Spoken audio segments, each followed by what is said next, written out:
Something that Indonesia would be interested in? One, it's so complicated, so expensive, so difficult. And the problem here is that to get that technology is damn expensive. So you see, the problem with developing country, that yes, the technology is available, that my friend spoke earlier, but at what price? And if the price is so high that you can better spend the price for poverty alleviation, my preference goes to the poverty alleviation. Thanks for that comment. How are we going for questions? Claude? We're going very well because Emil Salim just answered the first one, and which was about a scenario to favor market forces and others to favor reforestation. And you were almost dealing with a second one, but not completely. There is a question, I say, could you be more precise and give the investment level required, or the carbon price level required to make carbon capture and storage for coal emissions profitable? And then there is a question linked to this. What would be the role of financial institutions, beside governments, but financial institutions to get involved in investments in carbon capture and storage? And then there is a question which comes, sort of lateral question, which says, well, we talked about carbon capture and storage and forestation, but there are some technologies developing now on hydroponic storage of CO2 through microorganisms and algae. Where do you see those technologies coming? And that's it. Let's start with the carbon capture and storage. Preston, any comments? Where's the price level when this starts becoming a reality? Well, the simple answer is we don't know, because we haven't built any plants. Again, the individual components of the technology are reasonably well understood. Piecing them together into a system is something that has yet to be done. However, it's not going to be cheap, I can tell you that. It's certainly going to be more expensive than burning coal without CCS. On the other hand, when you look at the alternatives for developing low-carbon energy, for producing low-carbon energy, and you look at the costs associated with those, based on engineering estimates, it looks like CCS can compete quite effectively with those. And that's one of the reasons I put up as a talking point, we need a level playing field. We need governments to set some performance standard, so many grams of CO2 per kilowatt of power produced, and then let the market decide which is the most cost-effective technology. Ian, I know you're going to be our policy reviewer, but you're also involved in CCS. Any comment about the price signals that might be needed to make this competitive?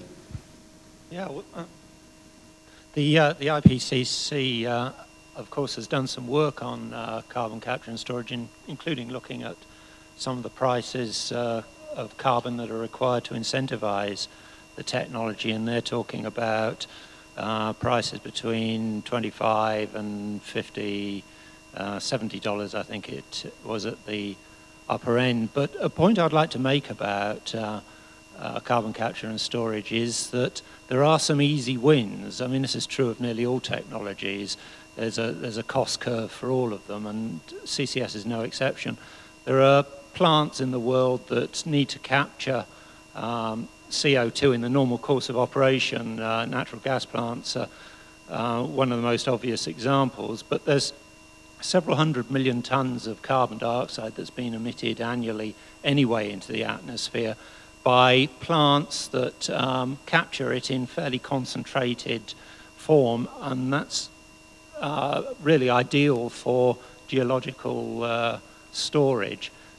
And the indications are that much of that carbon dioxide could be captured and stored for prices of much less than $20 a ton.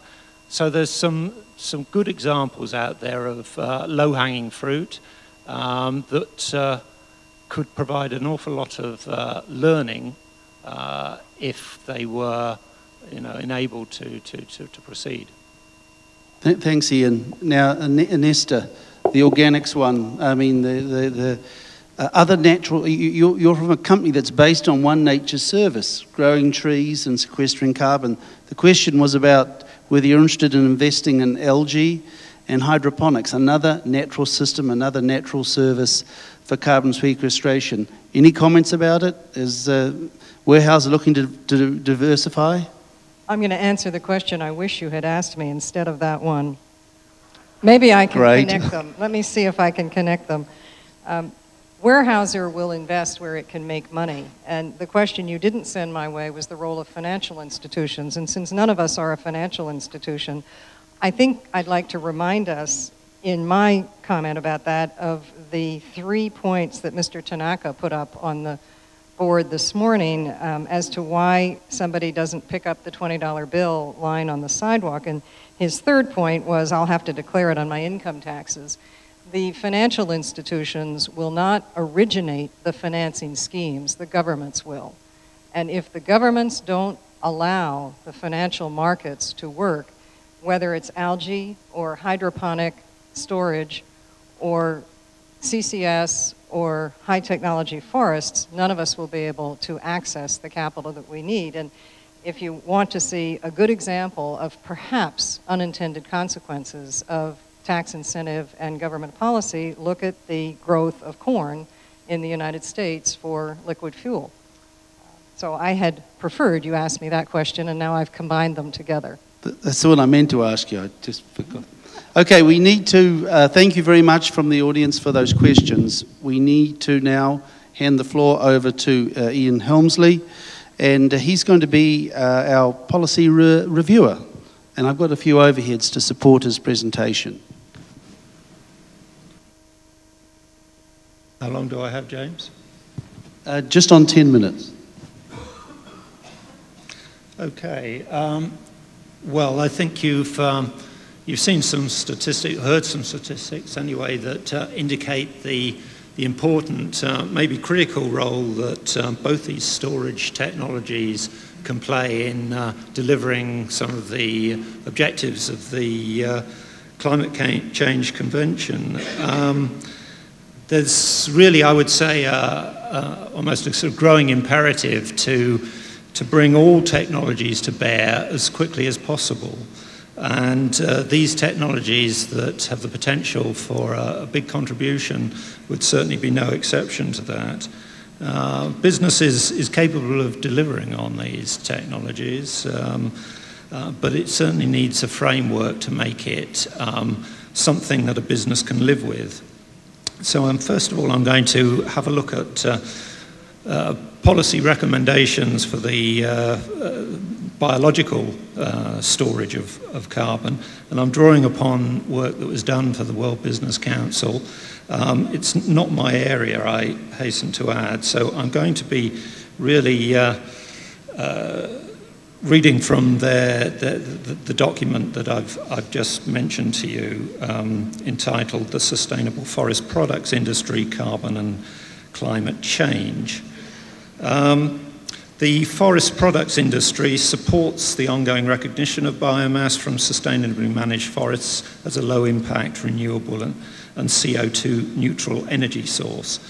The most efficient and effective long-term greenhouse gas mitigation policies are those that consider the emissions profile of a product over its entire life cycle.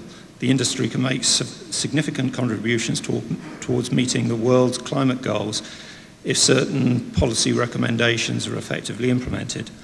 And the first of those is to consider, policymakers should consider the many benefits that biomass-based products and fuels can deliver, can only be realised if policies promote the development of adequate supplies of wood and recovered fibre. So there's a real need to increase the output of the forest products industry, otherwise it will not be able to deliver. Second point, the use of wood biomass as a carbon neutral energy source must be balanced against the economic, social and environmental benefits of using this resource within the forest products value chain. And what that means is that the industry is asking policymakers to look at wood first as a material for use in products that can have a life of some duration, before looking at it as